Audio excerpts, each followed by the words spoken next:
जिला वकिल संघ सभापति जयपुर काली आमर जहाँ बार मीटिंग आम तो काली आपने आसले जाइए बार जनरल बॉडी मीटिंग है मीटिंग रे नहीं आम एसपी को पूर्व गोटे देलु आम चिठी तापर आज आसी आम एसपी को भेटापी काली आम मीटिंग डिसाइड होता आज आसी आम एसपी को भेटिलु आ समस्त कथा एसपी को जनइलु जे तार ऊपर गोटे इनक्वारी कर जहाँ भूल करता ठीक करता जहाँ करते गोटे इम्पार्शियल कर माड़ हवा ठीक है बोले एसपी को जन एसपी इम्पार्शियल मुझे इनक्वारी करी जी भी था जदि आमर मत कौन भूल अच्छे बोले आमको दिया जाओ किंतु जो मैंने बाड़ी कि कौन कर तार इनक्वारी कर स्ट्रिक्ट एक्शन निया जाओ बोली एसपी कहले एसपी इम्पार्शियल इनक्वारी करी बोले हमको सीसीटीवी रे देखा जाउची कुछ मत पिगरो कुछ विशृंखला करते एबे जाई तो आमे सेंती जिंस किछ देखिनु एबे जे किंतु जहाँ से कहउछन जे हमरो एडवोकेट भाईटा से ये करछि बोले किंतु एबे जे आमे पाइनु कि आमे देखिनु से आपण एविडेंस कि सन देखो एविडेंस कि देखे नांदी सेमान कहउछन्ती आ वो छिडा को धरि के आ आपन को रिपोर्ट को धरि के इंक्वायरी करे बोले एश्योरेंस माने पालट अभियोग आनछन ना कोन पलटा अभियोग आनी ना नहीं वकील ऊपर आनी ना इनक्वायरी करू इनक्वायरी कमिटी किए रहइबो केते दिन समय किछ कहले नहीं सी इनक्वायरी करू जणे बोल कमिटी रे बोले आ पुलिस आम रही कमिटी ताको कमिटी की ताको कमिटी रे सी ता डिसाइड करबे सेटा दामु कने नाम गोटे खाली एश्योरेंस देले जार इम्पार्शियल इनक्वायरी करिकिन आ ऊपर जार दोष अछि जो अछि सेटा मात्र एश्योरेंस देले जे जो थिबो जति दोषी ताको विरोध निश्चय कार्यानुष्ठान ग्रहण करे आगामी दिन रे कोन संघ कोन कार्यानुष्ठान जदि इनक्वायरी होछि बोल कले ताको देखि के हम परवर्ती स्टेप नो के दिन कोन टाइम देले ना नहीं किछ कहना अगेन हम आउतर आसी भेटिबो आपन केते सैटिस्फाई आज रो मीटिंग रे एसपी से नहीं जहाले आगुर गोटे लेखा होता एसपी को आगे भेटार था आज भेटिलु एसपी एश्योरेंस देल आम साटिस्फाइड अच्छु परवर्ती दिन जब किसी ना आगामी पंथा आम विचार करी आम बार सेशन डिसाइड करी आम आगामी पंथा ग्रहण कर स्टेट बार काउंसिल सैटिस्फाई कोन स्टेप्स नबो बता स्टेट बार को तो आमर जो ग्रीवेंस जाइथिला तापर से देथिले एसपी को चिट्ठी करी डीजी को कॉपीटा पठेथिले आज तो आमर कल जनरल बॉडी डिसाइड होता आम समस्त विश्व एसपी को ग्रीवेंस जलैबू इमिडिएट एक्शन ना कहबू जदि ये भूल करगेस्ट एक्शन हो ताकू जो मैंने बाड़ी सेटा भी प्रॉपर्ली इन्वेस्टिगेशन करा जाओ कोन कहले एसपी से निश्चय करी बोल इम्प्रेशन ये इनक्वारी करी मो रिपोर्टा देवी आम नेक्स्ट जनरल बॉडी 4-5 दिन भीतर आम बसबू आम जब रिपोर्ट दौन तो भल कथा जब प्रॉपर एक्शन नौ ना जब पुलिस आम जहाँ निर्णय करूँ जनरल बॉडी निर्णय कर गोटे निश्चय एक्शन नबू या आईएस तो प्रेजेंट थिला आईएस कोन कहउछ आईएससी प्रेजेंट थे आउट अल्प समय बसते 2 जन जाक जी विक्टिम 2 जन आईएससी एवं आमर जो एडवोकेट बाहर कराला आब्सेंट आम डिस्कसन आम कायम रहूँ आमको प्रॉपर इनक्वारी दरकार जे भूल कर मस्ट बी पनिशेड घटना पुलिस आईन को हाथ निश्चय नहीं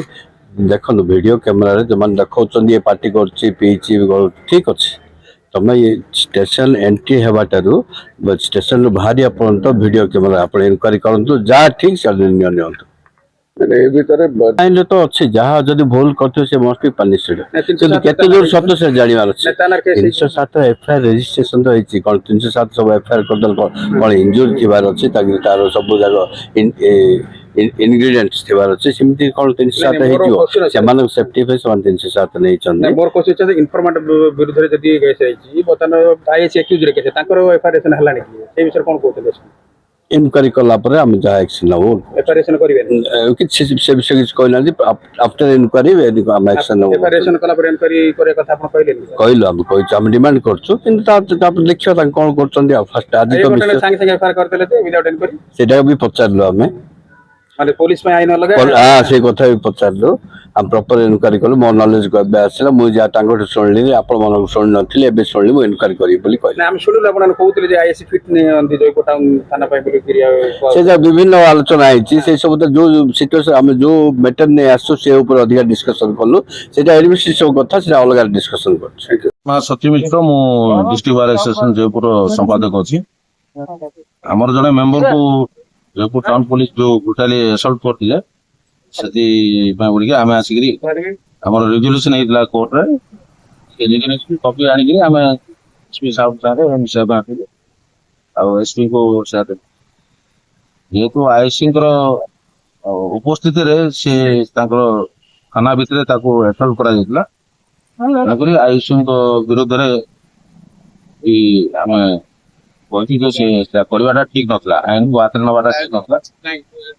ଆଉ ଏତେ ଜୋରରେ ରକ୍ତାକ୍ତ କରିକି ମାରିବାଟା ବି ଠିକ ଆଇସି ମାନୁଛନ୍ତି ନା ବୁଲା ବି ମାନୁନାହିଁ। ଦେଖନ୍ତୁ ଆଇସି ତ ସେମିତି ମାନିବେ କି ସେଟା ଗୋଟେ ଇନଭେଷ୍ଟିଗେସନ ହେଲେ ଯାଇକି ଜଣା ପଡିବ ସିଏ ତ ତାଙ୍କେ ମନା କରୁଛନ୍ତି ଏସ୍ପି ସାର୍ ତାଙ୍କେ ଇନଭେଷ୍ଟିଗେସନ କରିବେ କହୁଛନ୍ତି ଇନଭେଷ୍ଟିଗେସନ କଲେ ଜଣା ପଡିବ ଯେହେତୁ ଘଟଣାଟା ଅଧିକ ବିବାଦୀ ହେଲାଣି ଆଗକୁ ଗଲାଣି ବଡ ହୃଦୟର ପରିଚୟ ଦେଇକି ନିଜ ଭୁଲ ବି ସ୍ୱୀକାର କରିପାରନ୍ତି ଅନେକ ଲୋକ ସ୍ୱୀକାର କରୁଛନ୍ତି ମଧ୍ୟ। ନାଇଁ ନାଇଁ ଯଦି ସେ ଚାହିଁବେ ମଧ୍ୟ ସ୍ୱୀକାର କରିବେ ତାଙ୍କର ଉପସ୍ଥିତିରେ ଏଇ ସବୁ ଘଟଣାଟା ହେଇଛି ଆଉ ଯୋଉ ଆମ ଯିଏ ବାର ମେମ୍ବର ସେ ତାକୁ ତ ଆମେ ପଚାରିଲୁ ସେ କହିଲେ ନାଇଁ ମୋର କିଛି ଭୁଲ ନାହିଁ ମୁଁ ଯାଇକି ରିପୋର୍ଟ ଦେବାକୁ ଯାଇଥିଲି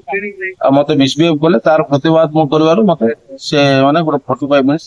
ନେଇକିରି ଯୋଉଠି ସିସିଟିଭି ନଥିଲା ସେଠି ବାଡାଇଲେ ଆଉ ବର୍ତ୍ତମାନ ଏଇଟା ଯୋଉ ଆପଣ କହୁଛନ୍ତି ଏଇଟା ଗୋଟେ ଜେନେରାଲ ଇସ୍ୟୁ ହେଇଗଲାଣି ବହୁତ ଜେନେରାଲ ପବ୍ଲିକ ଆମକୁ ଫୋନ କରି କହୁଛନ୍ତି ଯେ ଜୟପୁର ଟାଉନରେ ଯିଏ ଅଛନ୍ତି ଆଇଆଇସି ତାଙ୍କର ବ୍ୟବହାର ଭଲ ନାହିଁ ଆଉ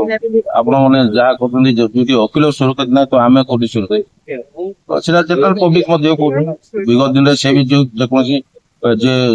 ଥାନା ମରେ ଥିଲେ ସେଠି ବି ତାଙ୍କ ବିବାଦ ହେଇକିରି ଆସୁଛନ୍ତି ଆପଣଙ୍କର କାଗରିଗୁମା ହଉ କି ଅନ୍ୟ କୋଉ ବିଷମକଟ ହଉ ତ ଲୋକ ସେଟା ଆମକୁ ଫୋନ ମାଧ୍ୟମରେ ଜଣାଉଛନ୍ତି ଆମେ କିଛି ଜାଣିନୁ ଫୋନ ମାଧ୍ୟମରେ ଆପଣ ଏ କଥାଟା ଉଠେଇଲେ ବର୍ତ୍ତମାନ ପର୍ଯ୍ୟନ୍ତ